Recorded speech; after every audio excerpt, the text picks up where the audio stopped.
Welcome to our channel my Telugu talks.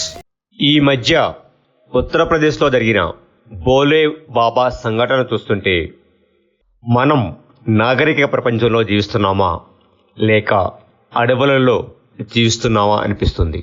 మనుషుల్లో ఉన్న బలహీనతలు ఆధారం చేసుకొని అన్ని మతాలలో ఇటువంటి బాబాలు పుట్టుకొస్తున్నారు.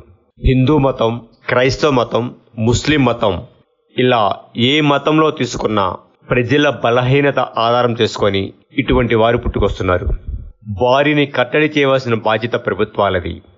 భావ స్వేచ్ఛా హక్కు పేరుతో రాజ్యాంగం కల్పించిన హక్కులను ఆధారం చేసుకొని ఈ విధంగా ప్రజల బలహీనతతో ఆడుకుంటున్న వారిని శిక్షించవలసిన బాధ్యత కూడా ప్రభుత్వానిదే. ప్రభుత్వాలు ప్రజలకు కావలసిన రోడ్లు, ఆసుపత్రులు, ట్రాన్స్పోర్ట్ వంటి సదుపాయాలు కల్పించడంతో పాటు వారికి కావలసిన మనోధైర్యాన్ని కూడా కల్పించవలసిన బాధ్యత ప్రభుత్వాలదే. చాలా వరకు ప్రజలు నిస్సాయ స్థితిలో ఉన్నప్పుడు, జీవితంలో పోరాడి అలసిపోయి స్వేద తేరాలి అనుకున్నప్పుడు ఆధ్యాత్మిక చింతన కోరుకుంటారు. అటువంటి వారి కోసం ప్రభుత్వమే వారి వారి మత, కుల ఆచారాల ప్రకారం ఆధ్యాత్మిక చింతనతో కూడిన ప్రదేశాలను నిర్మించి వాటికి కావలసిన సదుపాయాలతో శిక్షణ పొందిన నిపుణులతో కార్యక్రమాలు ఏర్పాటు చేయడం ఈ సొసైటీకి ఎంతో మేలు చేస్తుంది. ఈ సొసైటీలో ఎంతో మంది ఉచితంగా ఇటువంటి కార్యక్రమాలు నిర్వహించడానికి సిద్ధపడుతూ ఉంటారు. అటువంటి వారిని ప్రోత్సహించి వారికి సహాయం చేసినట్లయితే, నిజమైన ఆధ్యాత్మిక కేంద్రాలు ఏర్పాటు చేసినట్లయితే ఇటువంటి బురిడీ బాబాల దగ్గరకు ప్రజలు వెళ్ళవలసిన అవసరం ఉండదు. కొన్ని తెగలలో ఇప్పటికీ చాలా అనాగరికమైన ఆచారాలను గౌరవిస్తూ ఉంటారు. అటువంటి వారు ఎక్కువగా ప్రలోభాలకు గురై ఇటువంటి బురిడీ బాబాలు పుట్టుకొస్తూ ఉంటారు.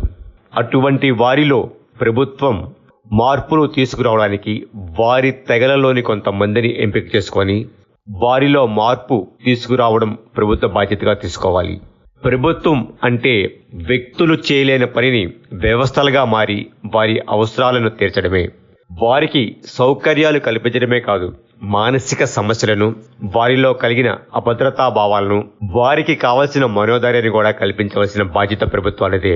ప్రజలలో ఇటువంటి బలహీనతల కారణం వారికి ఉన్న మానసిక పరిస్థితులు, ఆర్థిక పరిస్థితులు మరియు ఒంటరితనం కూడా ఒక కారణం.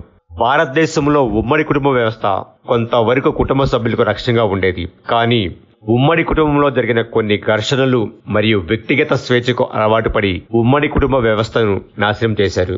అది మనుషులను ఒంటరితనానికి మరియు అభద్రతా భావానికి గురిచేసింది. ఉమ్మడి కుటుంబ వ్యవస్థలో కొన్ని తప్పులు జరిగి ఉండవచ్చు, కానీ ఆ వ్యవస్థ కుటుంబంలోని సభ్యులందరికీ ఒక విధమైన రక్షణ కవచంగా నిలిచేది. అంతకు ముందులా ఉమ్మడి కుటుంబంలోని సభ్యులందరూ ఒకే గొడుగు కింద నివసించకపోయినా వేరు ఇళ్లల్లో వేరు ప్రాంతాలలో నివసించినప్పటికీ అప్పుడప్పుడు అందరూ కలిసి కొన్ని కార్యక్రమాలు నిర్వహించుకుంటే ఆ కుటుంబ సభ్యులు మానసిక ఒత్తిడి తగ్గి, నేను ఒంటరి వాడిని కాను, నాకంటూ ఒక కుటుంబం ఉంది అనే ఒక విధమైన మనోధైర్యాన్ని వాళ్ళలో కలుగుతుంది. ప్రభుత్వం సిటీస్లో అప్పుడప్పుడు యోగా డేస్ ని నిర్వహిస్తుంది. అటువంటి కార్యక్రమాల లాగానే ప్రతి పల్లెలో కూడా వారి నాగరికతకు తగ్గట్టుగా, వారి నాగరికత అంటే మూఢనమ్మకాలు కాదు, వారి ఆచారాలను గౌరవించడం, వాళ్ళ ఆచార అలవాట్లోని తప్పులను సరిచేస్తూ కొన్ని గ్రామీణ క్రీడలలో పోటీలు నిర్వహించడం, ఇతర గ్రామాలతో సంబంధ బాంధవ్యాలను ఏర్పాటు చేయడం, క్రీడా స్ఫూర్తితో వాళ్ళల్లో పోటీలు నిర్వహించడం వంటి కార్యక్రమాలు నిర్వహించాలి. ఇంతకు ముందు ప్రతి గ్రామాలలో సంవత్సరంలో 2-3 సార్లు పండగలకి కోలాటాలు, కబడ్డీ పోటీలు వంటి అనేక గ్రామీణ క్రీడలు నిర్వహించేవారు. కానీ ఇప్పుడు పల్లెల్లో అటువంటి వాతావరణం లేదు. వర్గాలుగా, పార్టీలుగా, కులాలుగా విడిపోయాయి. డబ్బు ఉన్నవాడు, లేనివాడు అనే తారతమ్యాలు ఉండేవి కావు. కానీ ఇప్పుడు కుటుంబ సభ్యుల మధ్య కూడా డబ్బులు ఉన్నవాడు, లేనివాడుగా విభజించి వారిని గౌరవించడం జరుగుతుంది. అటువంటి వ్యత్యాసాలు పట్టణాలలో కన్నా పల్లెల్లో ఎక్కువగా ఉన్నాయి. భారతదేశం వంటి దేశాలలో 80% మంది పల్లెల్లోనే జీవిస్తున్నారు. ప్రజలలో గీయబడినటువంటి ఇటువంటి విభజన రేఖ కొంతమందిని నిస్సాయ స్థితిలోకి ఇంటివేయబడుతున్నవి.